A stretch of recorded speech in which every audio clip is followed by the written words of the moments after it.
We're here at Dixon's getting what I've heard is a very famous sandwich in Newcastle. It's like a sandwich slathered in pea pudding. It has Savoy sausage, which we ordered the skin on. There's sage, onion, and mustard. And she asked me if I've ever had a Savoy sandwich, and I said no, and then she said good luck. So I don't know what to expect. I'm a little off-put by the pea pudding. I've never had that in a sandwich before. Should be good.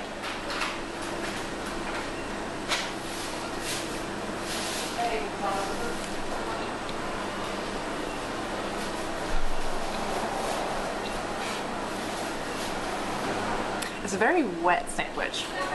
The pea pudding kind of like saturates the bread, so it's very soggy in the middle. It's warm. It has really nice seasoning.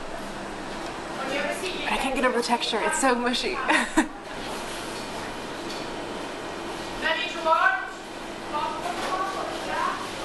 I'm gonna say I like the mustard or horseradishes in there. I'm generally a big fan of that sort of spicy flavor, so I like that. But this is 100% a stew pretending to be a sandwich. We've been told that the food in the north just gets heartier and more deep fried the further north you go, so I'd consider this like the beginning of the region where we have found that personally very noticeable. It's not bad. The description doesn't make it sound great, but it's not bad. Like on a cold morning, like today, yeah.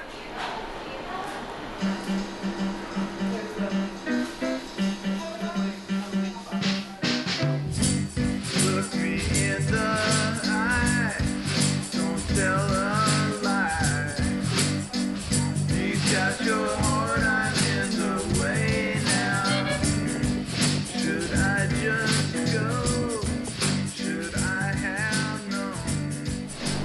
When we were checking into our hotel the other day, we asked our receptionist like what makes like Newcastle, and he said that it's really known as the weekend city, and people come here to have fun and like go to events and concerts and football games, which I think one's happening today.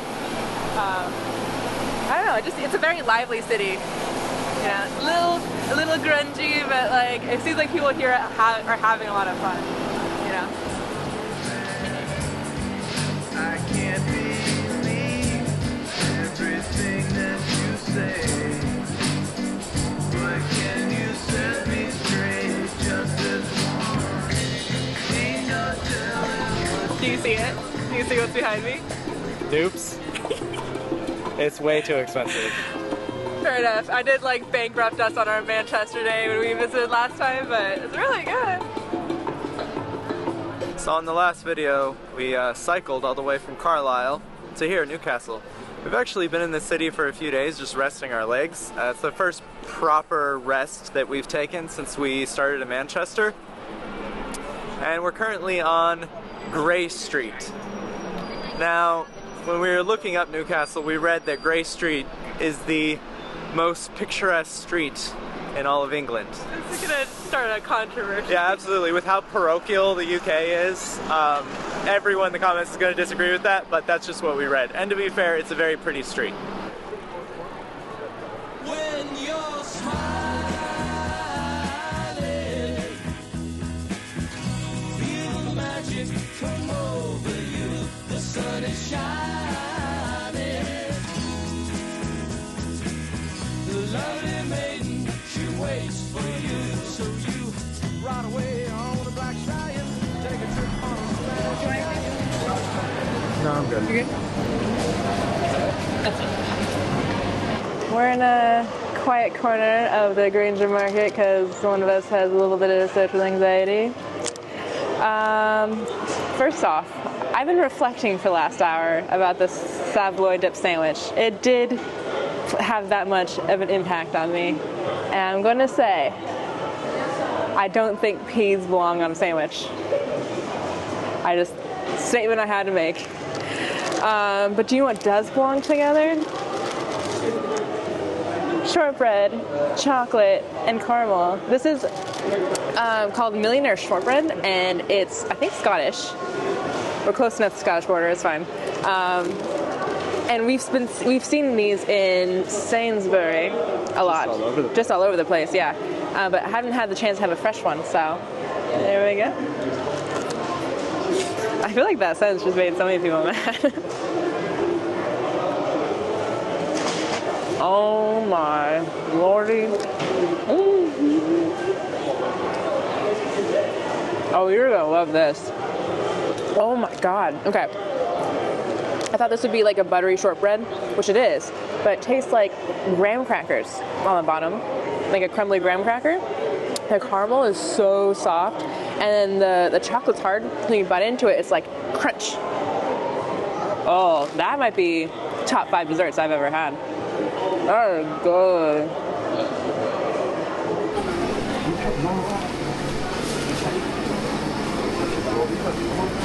We've been to a fair few of these big enclosed markets in city centers, and particularly in Europe, they usually feel very bougie, mostly just for tourists or the wealthy.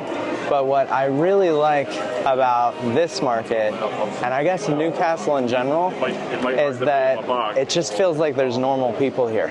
Like, it doesn't feel like everyone's a wealthy tourist on holiday or something. It just feels like a place that's for normal people. And I think, like, not just this market, but Newcastle in general feels like a place like that. Maybe I'm just rambling, but I don't know. I'm really digging it. I like it.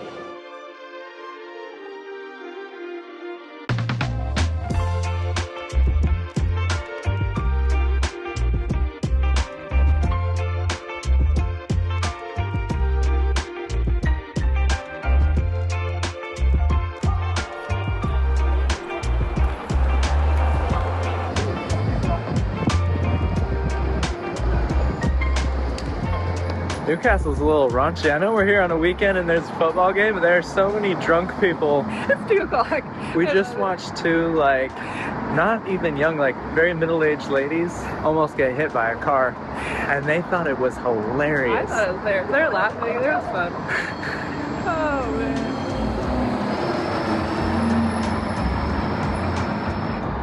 That's kind of cool.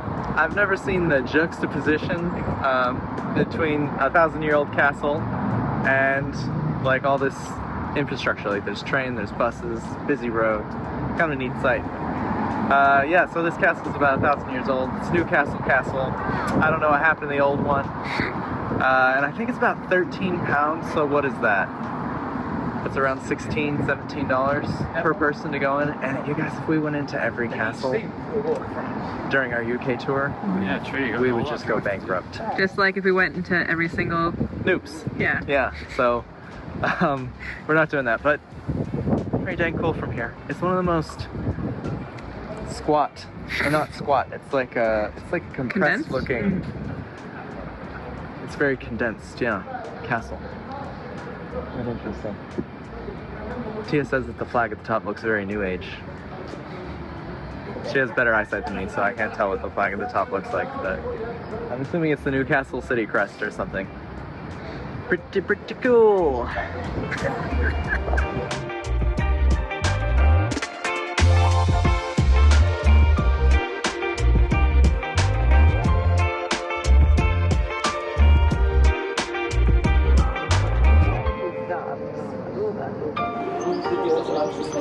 Cheers!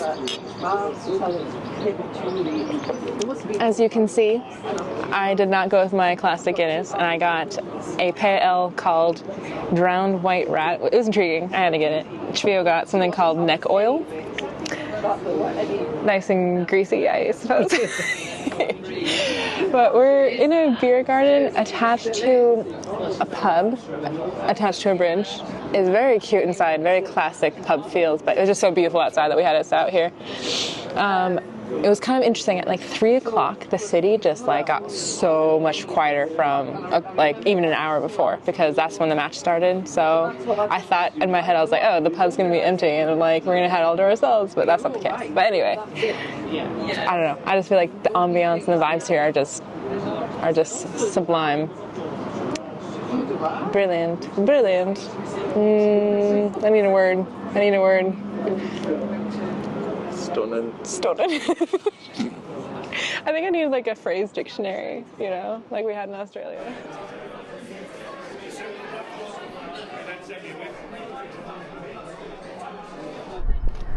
Would you look at that? I don't know why I looked up. Would you look at that? That's the Newcastle Castle. The Newcastle Castle. How big is it? Since we're staying next to it. I was wondering why. Oh, wait, someone else is doing for scale. You have to wait.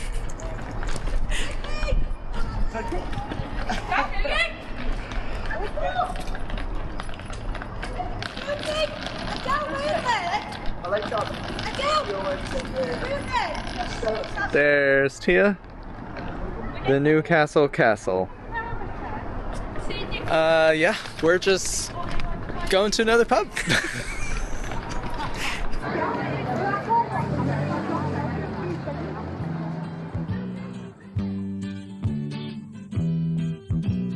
Saw you down at the drive-in.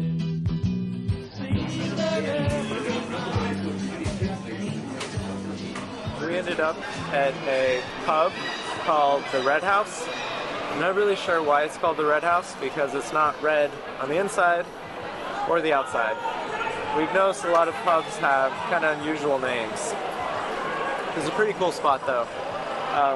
As soon as you walked in, you could sort of walk towards the back of the building. It was like a good 20 or 30 feet, and it kind of felt like walking into a dungeon, but in a very cozy, warm, inviting way. It was nice.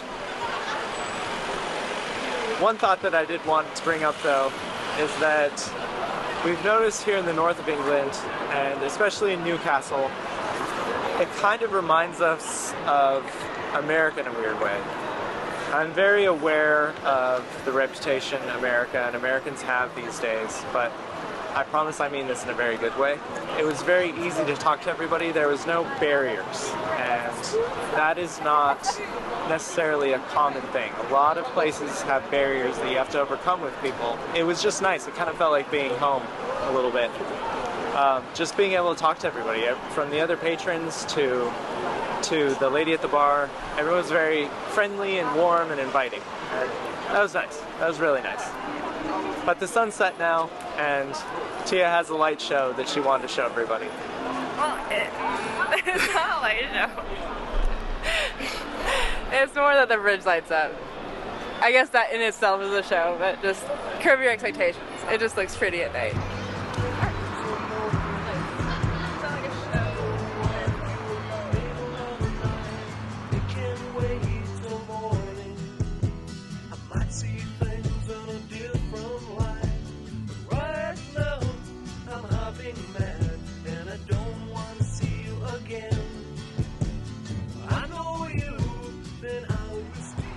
Do you see it? Do you see it? It's lit up. It's very, very pretty. Yeah, and the way it's reflecting on the water is very charming. I think that's the music center, also lit up. And the bridge behind you, lit up. I'll bet, you know, modestly, but... Wow.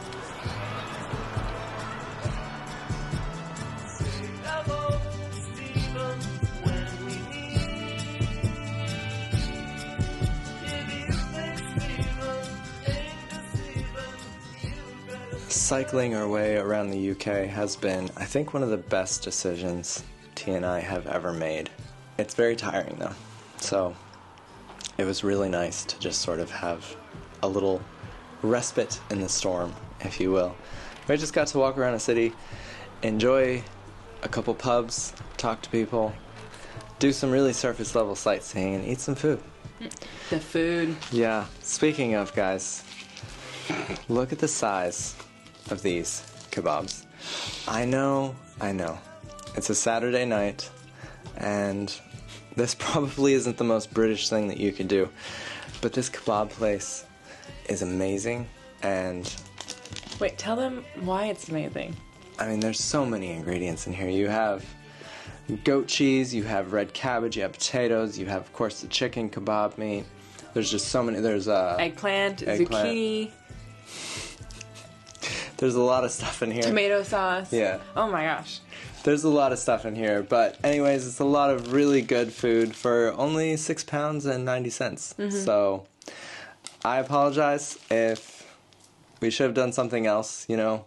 I don't apologize. We're in the UK. Fantastic. This isn't particularly British, but man, it is amazing. So we're going to watch a TV show, and thanks for coming with us, you guys. We're back on the bikes tomorrow, and we'll see you guys in the next one. Subscribe!